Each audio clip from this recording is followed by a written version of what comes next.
This is my third attempt at starting this. I seem to do a little introduction and then mess it up a few seconds in.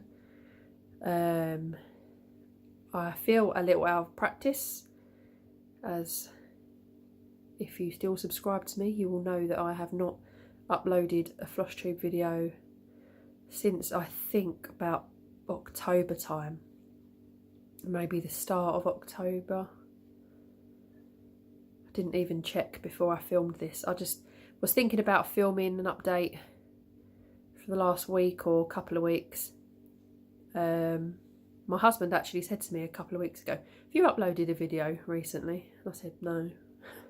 So, and that kind of stuck with me, and I felt like I should upload a video, and I had a little bit of the urge to do that today. So yeah, so I sound a little bit nasally. I've had a bit of a cold. Today's the first day I felt a bit more human. I left work early on Friday. I felt terrible Thursday. Attempted to go to work Friday. Shouldn't have bothered. Came home at lunchtime. And then yesterday felt pretty ropey. And today I feel a bit better, even though I don't sound it. And I can't really breathe through my nose. But yeah, it's starting to feel much better. So I've got another week at work until a week off for February half term, so that will be nice. Now I'll get the big news out of the way. If you follow me on Instagram, or you are my friend on Facebook, as some of you are, you will know my news already. But I have a new whip in progress, and it looks like this.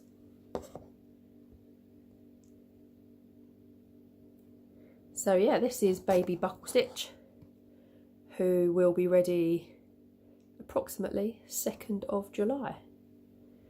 So yeah, and that's one of the main reasons that one of the main reasons that I've not filmed for such a long while, mainly because so I found, sorry I'm waffling, so I found out I was pregnant the day I came home from the Milton Keynes October stitching retreat. So that was the end of October, and I think about maybe 2-3 weeks after that, maybe 4 weeks after that, I wasn't really very well. Now, compared to lots of people, I was actually probably pretty good. But for about 6 weeks, I didn't eat hardly anything at all. So I can manage some breakfast, just like a bowl of cereal, little bits at lunch, and then from lunchtime onwards, just could not eat a thing. So I was never actually sick, so that's really good. But I had no appetite whatsoever, and that went on for about 6 weeks. And I only started to be able to eat a bit more, even though I kind of felt like I was forcing it. Probably around Christmas time, although I still didn't really eat my Christmas dinner properly, but for very good reason. So yeah, that's exciting. I haven't really got a bump, so to speak, yet. I've got a little bit, but I'll have to be wearing quite tight fitting clothes for anyone to notice. I will be 20 weeks on Tuesday, and I have a scan on that day, and I'll have another photo. It will show how much baby Buckle Stitch has grown. So yeah, that's the exciting bit. And I completely lost my stitchy bug in that time too. Don't really know how I got through work, to be honest. I had no energy at all. I'd come home, and the difficult thing is not wanting to tell anybody. I told a couple of people, and I think I only had 2 days off sick in that time. One was for an appointment, but I still was, well, I had an appointment on one of those days, but I still felt rubbish anyway. yeah, so yeah, I don't know how I got through it really. And I completely lost my stitchy bug, so I went to work, got home, and I think I just laid on the sofa and went to bed by like 9 o'clock every night. So yeah, it was a bit of a miserable time, but felt a bit bad for being miserable because obviously it's a very happy thing. So anyway, so on to stitching. So since Christmas, maybe start of January, I made a bit of an effort to get my stitchy bug back.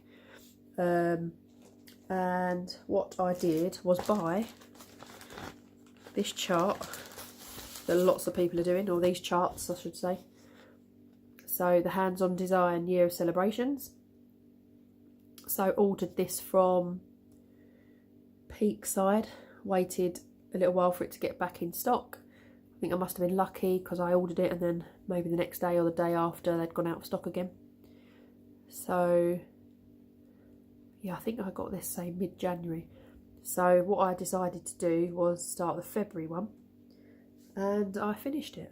Now, I'm trying to not buy a lot. I know I bought this chart, but I'm trying to not buy any more fabric or threads. So I had a lot of the colours for February anyway, and then if I didn't, I went for the closest one that I did have. And I chose a different fabric. I went for a lilac, and it looks like this.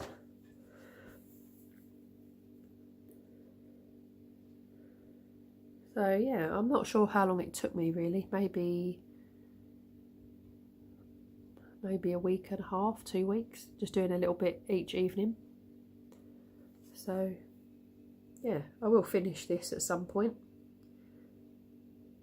FFO it, but for now I'm just going to hang it up somewhere and decide what to do.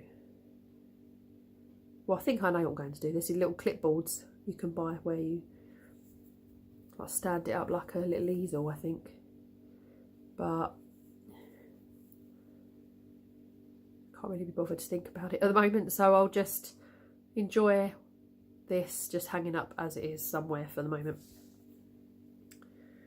So I did this on, I think this is 32 count as well, so I don't know, I can't remember if the chart says for 32 or 28, so it might actually be a little bit smaller than intended. If it's charted for 28, I can't remember. And what I've done this morning is I picked a fabric ready for March, and I have gone for this pale green. Looks very pale on the camera, a bit more green in person. That's 32 count as well, and both fabrics are fabrics of the month that I've received from Sparkleys at some point. So yeah, I'm going to do it on that one, which I will start probably by, what's the date? It's the 10th of February.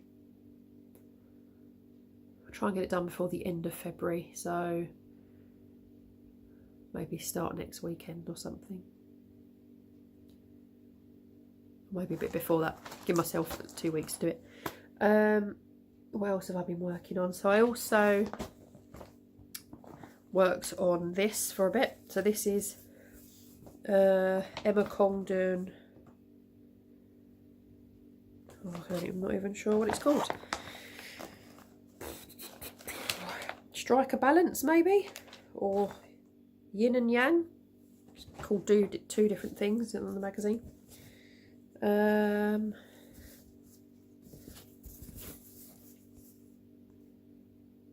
Looks really vivid actually, looks pretty good. So yeah, I worked quite a lot on filling. I've done a lot of the black sort of here, and I worked on filling in all the colours here, and then once I've done that, I then carried on doing some more black. So I think that's how I'm going to continue this project, is I'll do lots of black, finish off, section it off somehow, and then fill in all the colour. I don't think I could do all the black and then fill it in. I'll have to do it bit by bit. And this is just being done on 14 count white Aida.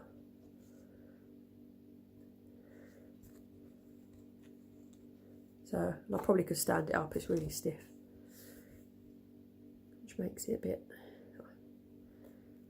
not the nicest material to work on, but it's alright.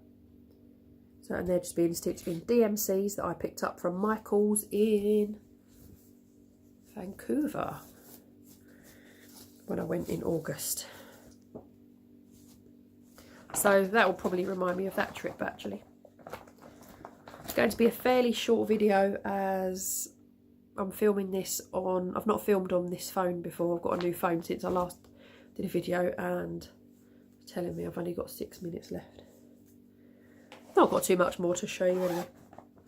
And another whip I have been working on is by Country Cottage Needleworks, and it's called Welcome Spring, and I bought this from Marnie's mixed bag at one of the retreats in Milton Keynes. I think it might have been last April I bought this. So I'm probably about 2/3 of the way through now, and I've done a lot of the grass using Spinach by Week Style Works, I think it is. No, it's not by Week Style Works, it's a Classic Colour Works. And I think I might put this in my hallway. Normally when I frame things and put them up, they go, oh, why is it blurry? Oh, there we go. They go in my little cross-stitch corner under the stairs, but I think I might actually put this one in my hallway. Look at the little bunnies. So yeah, I'm liking how this is coming along. And this is on a fabric from Sew It All called Kelp, which I think I probably got at the Ali Pali stitching show one time. So yeah.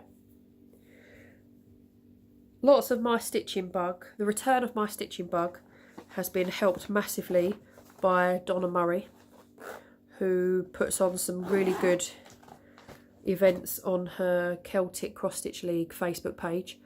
So if you like counting your stitches and taking part in challenges, then I definitely recommend looking for that group and looking for the events that she puts on. I'm just taking part in one that is called Celtic Sprint, where she's made like a game board, and then you move along the game board each time you complete a certain number of stitches, so that's pretty cool. And I think the person to get to the end first wins. I'm on step 29 or 30, and I've no idea how many there are, but I would say I'm probably only a fifth of the way through, or maybe there's 100 steps, so maybe a quarter of the way through. I don't know, but I quite like it because I feel like I get a chunk done, and it's, I don't know, I like the fact that it's measurable, and I don't find it at all stressful or anything like that. I like the statistics side of it. I tried adding up earlier how many I'd done in total for this challenge. I tried doing it in my head, and I reached about 4,000 and I lost count, so that's pretty good for me. And that was since the start of January. So I'm really enjoying that. And sorry if you can hear me sniffing. And the last whip I have been working on, I think it's the last whip since Christmas. I'm not sure where I got up to last time I filmed, but I can't really be bothered to go back and have a look. But was my Canada piece, and I don't like to say I can't be bothered, but I can't be bothered to take this off the frame, because as soon as I finish filming this, I'm going to go back to finishing off the lobster. So this is another Emma Congdon piece, and it's called Canada, and it was bought from her Stitch Rovia shop on Etsy. And you might have seen Pam Reed did 2 of these. Insane, but brilliant. Yeah, and I started this at the first Milton Keynes retreat I went to, which would be nearly 1.5 years ago, I think. Yeah, 1.5 years ago. So I'd like to get it finished soon, and I'm definitely going to take this one to professional framers, see what they can do to make it look good when I finished it. I'd like to get it finished this year. I think my stitching time might be cut down a little bit come the summer, but good to have goals, I guess. So yeah, I'm really enjoying it. I'm liking how this is looking on camera as well. Pretty cool. And it's been stitched on a fabric called Primrose by Sparklies. Very pale, greeny, blue, pastel-y colour. Okay, so short and sweet video. I am going to go now because my phone is going to tell me I run out of recording time. But I thought it might be a good idea just to do a little video so I can get back into it, and then maybe in a few weeks' time I'll do a bit more of an in-depth update. But yeah, it's nice to get back into it, and thank you to everybody that's still subscribed to me, and I hope you enjoy watching this video. So have a good stitchy week or fortnight or however long it is before I film again, and see you later.